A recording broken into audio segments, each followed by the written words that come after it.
A paz do Senhor, aqui é o professor Marco Faleiro, da Logos Ensino Superior de Teologia. Você está na disciplina Apologética Cristã, que é do curso de Bacharel em Teologia. Sempre nós apresentamos o lema, você já deve saber de cor, né? Se não souber, saiba, né? Porque você é um aluno da Logos. Mas vamos seguir em frente. Este é o segundo AVA da aula dupla 8, na segunda parte da aula 15. E nós estamos a falar acerca do perigo das seitas, nesta aula dupla. Vamos continuar ainda falando sobre heresia como um efeito social ou psicológico. Hoje, no entanto, um novo fenômeno é aquilo que acontece, né? E pode ser observado. Então, um novo fenômeno se observa, com um discurso mais psicológico e sociológico. Então, dentro da apologética cristã, e isso onde é que eu observo? Nos púlpitos, nos livros escritos e hoje especialmente em todo o material disponível na internet, que são os sites, os blogs, né? Nos YouTube, né? Com todos os vídeos que tem, até mesmo nos comentários das redes sociais, como Facebook, Instagram, né? Então, o Twitter, você começa a ver ali a apologética, né? Porque é a comunicação. Então, a comunicação da igreja hoje, no discurso apologético, ele tem sido realmente muito forte a ideia da introdução de aspectos científicos, mais especificamente psicológico e sociológico. Talvez seja por causa do conhecimento que hoje, né, a igreja e, na verdade, a sociedade humana adquiriu da psicologia, da antropologia, da sociologia e agora da ciência da religião, que se estruturou, na verdade eu diria que está se estruturando como um campo separado da teologia dentro da ciência, né? A esse efeito social e psicológico, o professor Marco Faleiro, que sou eu, chama de caminho das seitas. Então, nessa AVA, eu vou comentar uma proposta minha, que você pode até discordar, mas que ela fique para você como uma análise, né, desse assunto que para mim é humano. Né? Então, alguém pode falar, a seita só existe na igreja. Sim, em parte, quando se considera a seita herética cristã. Mas quando se considera seita social, nós podemos dizer que em todos os grupos sociais do mundo, seja religioso, político, seja esportivo, qualquer área, você vai encontrar grupos que andam com um comportamento ou uma conduta perigosa, né? Que aí vem a ideia do perigo da seita. E eu chamo essa construção dessa conduta humana de caminho da seita. E a gente pode ver esse caminho nas igrejas. Né? Eu, por causa dos meus estudos e a minha experiência pessoal, eu já tenho um bom tempo de vida, né, com Cristo, porque eu me converti com 10 anos de idade. E hoje eu tenho 55 anos. Então são 45 anos com o Senhor e em muitas igrejas, por causa do meu ministério missionário, né? Eu já fui pastor em 11 igrejas, agora em 2020, né? Estou caminhando agora para uma nova missão, porque eu tive 11 missões, né? Até hoje, caminhando para uma nova missão agora. E eu tive, então, várias experiências como pastor, né? Iniciei já 6 igrejas, se Deus permitir, ainda vou iniciar mais uma, que seria a 7ª, né? Então você está vendo que eu tenho uma experiência como pastor, como quem esteve em igrejas diferentes, né? Porque acaba que foi em locais diferentes, até países diferentes, né? Brasil, Portugal, Inglaterra, aqui em Angola, né? E lá no Brasil em lugares diferentes, que o Brasil é um país continental, né? Então tudo isso me fez observar que a gente pode ver na igreja uma igreja saindo de um padrão muito positivo para um padrão muito negativo. E é o que eu chamo de caminho da seita. E que qualquer um pode seguir quando começa a se permitir entrar numa conduta perigosa. E isso, alerta meu, né, é construído quando o livre-arbítrio do indivíduo é retirado. Quando um pastor, um líder, começa a decidir para o rebanho, e a pessoa não pode mais decidir por si só, pode ter certeza, ali vai começar um grupo muito perigoso.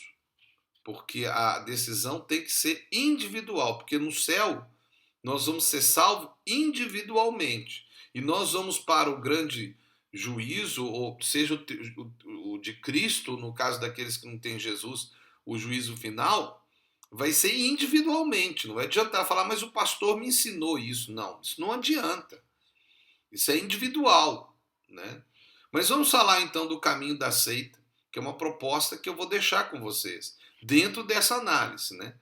O caminho das seitas é, para mim, né, Marco falei, então é uma proposta minha, um caminho humano que um grupo social, seja ele religioso ou não, começa a andar ou se comportar num ambiente de conduta e crença perigosa. Então, o caminho das seitas é o caminho perigoso que qualquer grupo humano pode começar a seguir. Eu tenho uma apostila, um fascículo, que está na Logos, né, que são em 3 partes. Se o professor seu, ou eu, né, entregou para você, provavelmente foi entregue para leitura, para poder complementar, né, e aí ter até suas horas de atividade, ou talvez até para fazer uma resenha, né, aí depende do seu professor. Mas está aí à disposição na Logos, esse material era um material para ser um livro, talvez um dia a Logos possa fazer esse livro, mas eu dei ele para a Logos, que vai utilizar da maneira que considerar. Se você quiser ver, está lá, né? É o Fenômeno das Seitas, né? E que estuda toda essa proposta, inclusive do caminho da seita. Mas vamos seguir. O caminho da seita é, por isso, é muito mais amplo que um grupo religioso. E, na verdade, esses grupos começam a se comportar como se seu objetivo fosse sua própria religião. É por isso que muitos consideram o comunismo e o capitalismo são religiões, para grupos que se tornam adeptos fiéis, a ponto até de querer morrer por aquela proposta, até política, né? Mas que é uma filosofia de vida. Alguns querem incluir clubes de futebol, sociedades sociais como a maçonaria, partidos políticos e qualquer grupo que tenha um propósito de vida acima de Deus. Então, quando o seu grupo, ou a sua proposta, ou o seu propósito do seu grupo se torna o mais importante, então é porque aquilo ali virou o seu Deus. Isso é idolatria. E você vai ter consequências com isso. Quando o seu pastor se torna mais importante do que a sua vida pessoal com Deus, cuidado, porque nenhum pastor assume a posição de líder de Deus, de intermediário. Só Jesus é o intermediário. E todo cristão tem o Espírito Santo, que lhe liga a Deus e pode dar a compreensão da verdade. Entraríamos aqui num ambiente de idolatria, ou sempre o homem precisa de ter um Deus, pois foi criado para isso.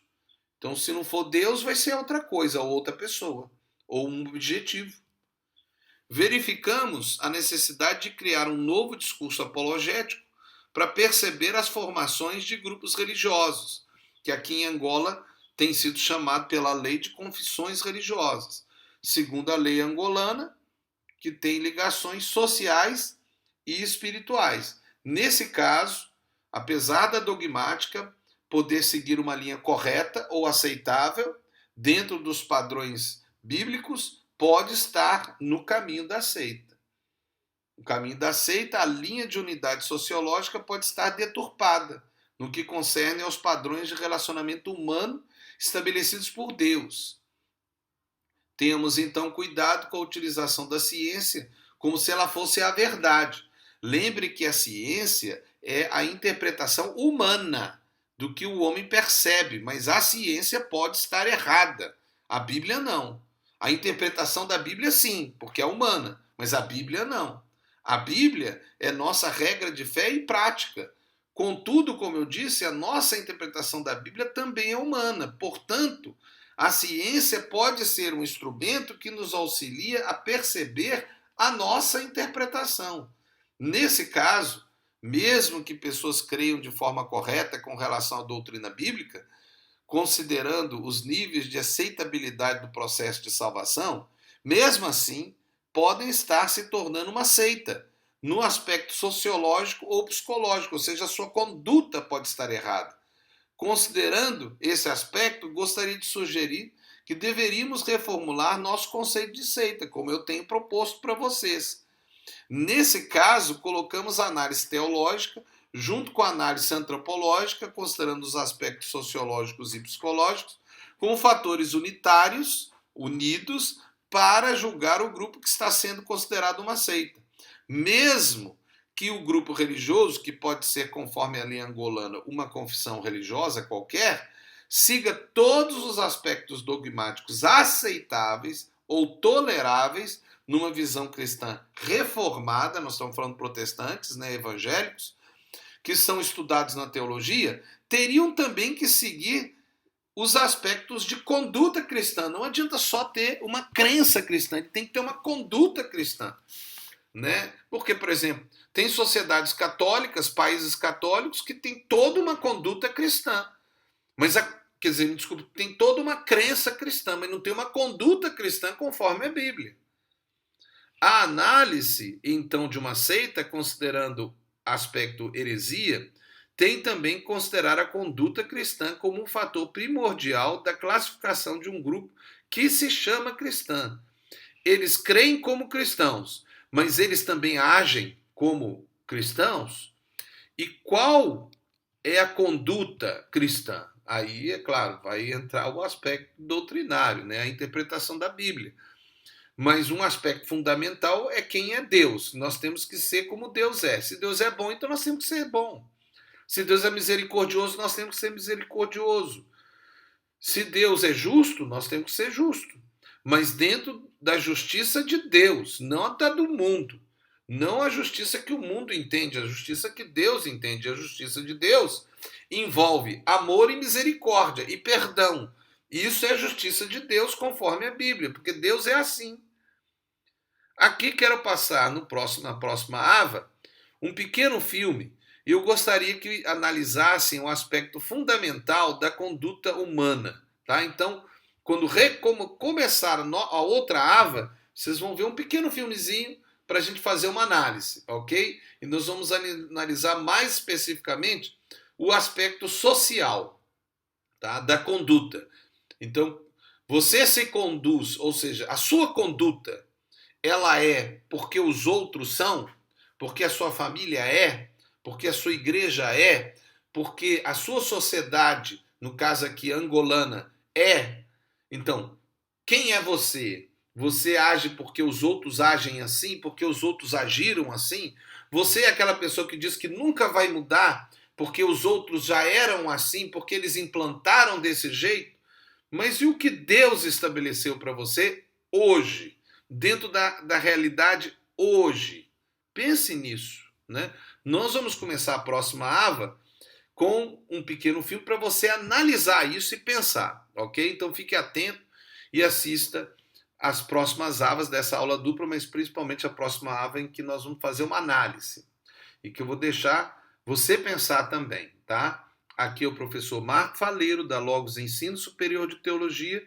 Você está na disciplina Apologética Cristã do curso de Bacharel em Teologia. Deus abençoe você e que você possa cada dia mais crescer no conhecimento de Deus. Amém.